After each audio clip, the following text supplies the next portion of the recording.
Hello everyone, आज हम discuss करेंगे previous year question for HP police, HP forest guard, पटवारी और कंडक्टर एग्जाम में पॉलिटी सेक्शन से।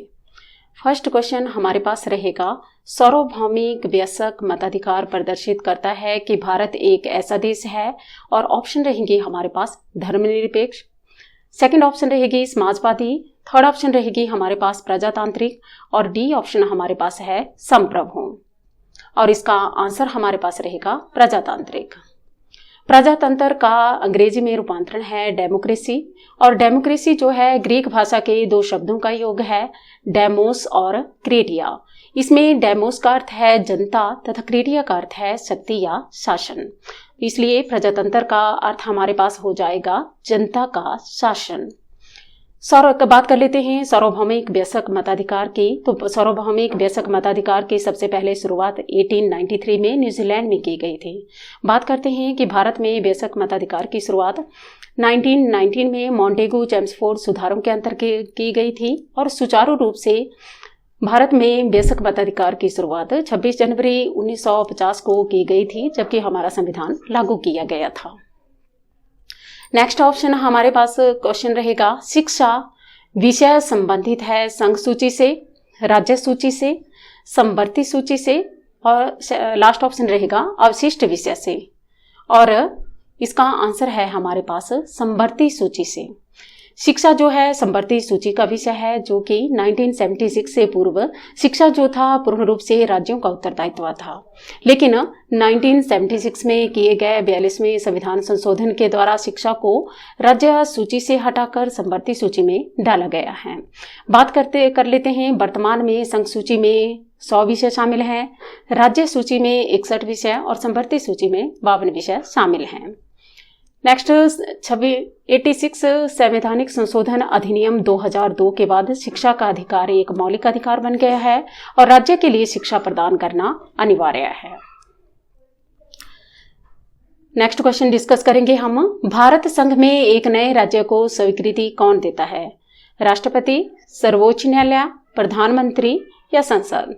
और आंसर हमारे पास इसका रहेगा संसद।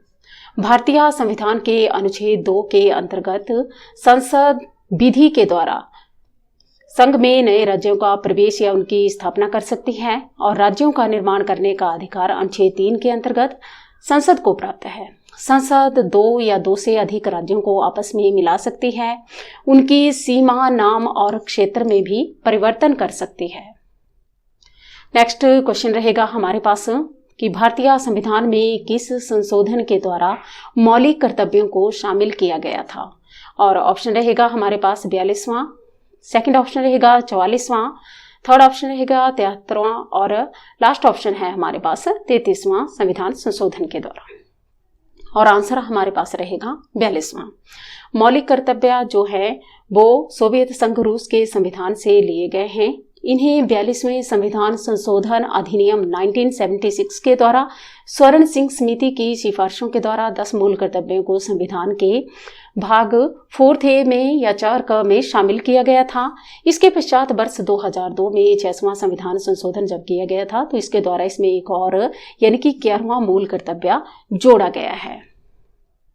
नेक्स्ट रहेगा हमारे पास, भारत के राष्ट्रपति अपना इस्तीफा किसे दे सकते हैं? भारत के मुख्य न्यायाधीश को, सेकंड रहेगा प्रधानमंत्री को, थर्ड ऑप्शन हमारे पास उपराष्ट्रपति को और डी ऑप्शन हमारे पास रहेगी लोकसभा अध्यक्ष को। और इसका आंसर है हमारे पास उपराष्ट्रपति को। अनुच्छेद 56(1) के अनुसार भारत का राष्ट्रपति अपना त्यागपत्र उपराष्ट्रपति को संबोधित करके देता है और उपराष्ट्रपति इसकी सूचना लोकसभा अध्यक्ष को या उपाध्यक्ष को तुरंत देता है। बात करते हैं भारत के वर्तमान उपराष्ट्रपति के बारे में, तो श्री जगदीप धनखड़ हैं जो कि अगस्त 2022 को चुने गए थे। नेक्स्ट है क्वेश्चन हमारे पास, मंत्री परिषद की बैठक का सभापति कौन होता है? फर्स्ट ऑप्शन है प्रधानमंत्री, सेकंड ऑप्शन रहेगा राष्ट्रपति, थर्ड ऑप्शन है लोकसभा अध्यक्ष और लास्ट ऑप्शन है हमारे पास कैबिनेट सचिव। आंसर रहेगा इसका प्रधानमंत्री। केंद्रीय मंत्रिमंडल की बैठक की अध्यक्षता प्रधानमंत्री जी करते हैं।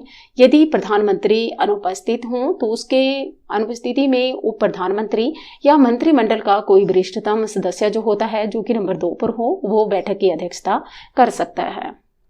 नेक्स्ट रहेगा क्वेश्चन हमारे पास, राज्यसभा का सभापति कौन है? ऑप्शन रहेगा भारत के राष्ट्रपति, सेकंड ऑप्शन रहेगा भारत के प्रधानमंत्री, थर्ड ऑप्शन रहेगा लोकसभा अध्यक्ष और लास्ट ऑप्शन है हमारे पास भारत के उपराष्ट्रपति। आंसर रहेगा हमारे पास भारत के उपराष्ट्रपति। उपराष्ट्रपति राज्यसभा का पदेन सभापति होता है। भारत के उपराष्ट्रपति का कार्यकाल 5 वर्ष का है और उपराष्ट्रपति को पद की शपथ राष्ट्रपति के द्वारा दिलाई जाती है। भारत का उपराष्ट्रपति अपना त्याग पत्र राष्ट्रपति को देता है। राज्यसभा बात कर लेते हैं राज्यसभा की, तो राज्यसभा एक स्थायी निकाय है और इसे भंग नहीं किया जा सकता। इसके 1/3 सदस्य प्रत्येक 2 वर्ष के अंतराल में सेवानिवृत्त होते रहते हैं और राज्यसभा के सदस्य का कार्यकाल 6 वर्ष होता है।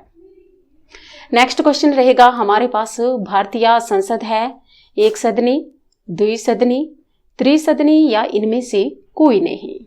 और आंसर हमारे पास रहेगा द्विसदनी।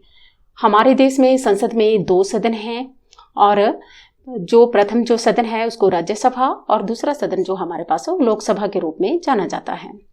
भारत का राष्ट्रपति भी संसद का हिस्सा होता है, लेकिन वह किसी भी सदन का सदस्य नहीं होता है। राष्ट्रपति की सहमति के द्वारा ही संसद में बनाए गए कानून और नियम लागू होते हैं। नेक्स्ट रहेगा हमारे पास, मुख्यमंत्री की नियुक्ति होती है। ये ऑप्शन रहेगा राज्यपाल के द्वारा, बी रहेगा हमारे पास भारत के मुख्य न्यायाधीश के द्वारा, सी ऑप्शन हमारे पास रहेगा राष्ट्रपति के द्वारा और डी ऑप्शन रहेगा इनमें से कोई नहीं। और इसका आंसर हमारे पास रहेगा राज्यपाल के द्वारा। संविधान के अनुच्छेद 164 के अनुसार यह प्रावधान करता है कि मुख्यमंत्री की नियुक्ति राज्यपाल करेगा। विधानसभा चुनावों में पार्टी को एक बहुमत प्राप्त नेता, यानी कोई भी पार्टी जिसको की बहुमत प्राप्त है और उसके नेता को मुख्यमंत्री के रूप में चुना जाता है। राज्यपाल जो होता है, राज्यपाल की बात कर लेते हैं, तो राज्यपाल एक नाम मात्र का कार्यकारी अधिकारी होता है, लेकिन वास्तविक जो शक्तियां जो होती हैं वो मुख्यमंत्री के पास होती हैं। नेक्स्ट क्वेश्चन रहेगा हमारे पास, किन 2 राज्यों का एक उभय उच्च न्यायालय है? उभय मीन्स साझा उच्च न्यायालय है। ए ऑप्शन रहेगी हिमाचल प्रदेश और उत्तर प्रदेश, बी ऑप्शन रहेगा गुजरात और महाराष्ट्र, सी ऑप्शन हमारे पास रहेगा केरल और तमिलनाडु और डी ऑप्शन रहेगा हरियाणा और पंजाब। और इसका आंसर हमारे पास रहेगा हरियाणा और पंजाब। बात कर लेते हैं पंजाब और हरियाणा राज्यों का चंडीगढ़ में एक साझा उच्च न्यायालय है। इसके अलावा उत्तरी पूर्वी जो राज्य है हमारे पास असम, मिजोरम, नागालैंड, अरुणाचल प्रदेश, इन सभी का गुवाहाटी में एक ही उच्च न्यायालय को साझा करते हैं। बात कर लेते हैं कि वर्तमान में भारत में 25 उच्च न्यायालय हैं और एक सर्वोच्च न्यायालय होता है। नेक्स्ट क्वेश्चन है, भारत में कितनी बार राष्ट्रपति ने आर्थिक आपातकाल की घोषणा की है?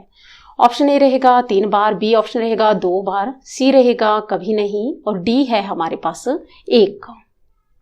और इसका आंसर रहेगा कभी नहीं। देश में यदि हमारी अर्थव्यवस्था या हमारी वित्तीय स्थिरता को खतरे की स्थिति बनी हुई है तो राष्ट्रपति क्या कर सकता है? वित्तीय आपातकाल को लागू कर सकता है। बात कर लेते हैं कि इसकी घोषणा राष्ट्रपति अनुच्छेद 360 के अधीन करता है। और बात कर लेते हैं कि भारत में वित्तीय आपातकाल कब लगाया गया था, तो भारत में कभी भी वित्तीय आपातकाल नहीं लगाया गया है।